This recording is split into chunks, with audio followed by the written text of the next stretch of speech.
સુરતમાં મોડી રાત્રે હત્યાની ઘટના સામે આવી છે. શહેરના લિંબાયતમાં તીક્ષ્ણ હથિયારના ઘા ઝીંકી હત્યા કરવામાં આવી છે. સુરતમાં પોલીસનો બાતમીદાર હોવાની શંકામાં હત્યા કરી હોવાનું પ્રાથમિક માહિતીમાં બહાર આવ્યું છે.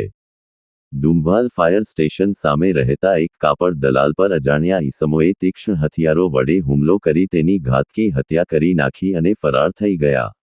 આ ઘટનાથી સમગ્ર વિસ્તારમાં ભય અને તણાવનો માહોલ છે. મૃતક યુવકનું નામ આલોક ઝંડારામ અગ્રવાલ છે, જે ડુંભાલ ફાયર સ્ટેશન સામે આવેલી વાટિકા ટાઉનશીપમાં રહેતો હતો. ગત મોડી રાત્રે લગભગ 2:45 વાગ્યાના અરસામાં આલોક ડુંભાલ ફાયર સ્ટેશન પાસે હાજર હતો. ત્યારે કેટલાક અજાણ્યા ઈસમોએ તેના પર હુમલો કર્યો.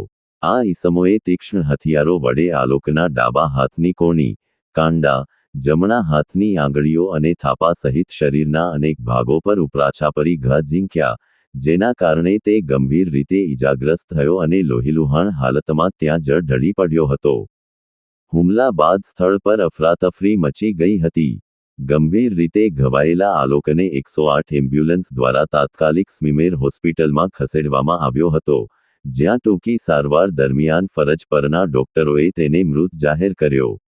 આ ઘટનાની જાણ થતાં જ લિંબાયત પોલીસ સ્ટેશનના પીઆઈ સહિતના ઉચ્ચ પોલીસ અધિકારીઓ ઘટના સ્થળે દોડી આવ્યા હતા અને પરિસ્થિતિનું નિરીક્ષણ કર્યું હતું.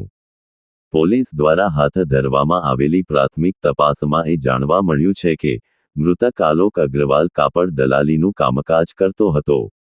જો કે તેની હત્યા કયા કારણોસર થઈ અને હત્યારા કોણ હતા, તે હાલ સ્પષ્ટ થઈ શક્યું નથી.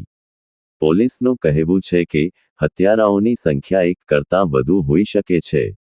આરોપીઓ પકડાયા બાદ જ હત્યા પાછળનું સાચું કારણ બહાર આવશે. કેમેરામેન સાબિર અલી સૈયદ સાથે કાદિર શેખ, કર્તવ્ય ગુજરાત ન્યૂઝ.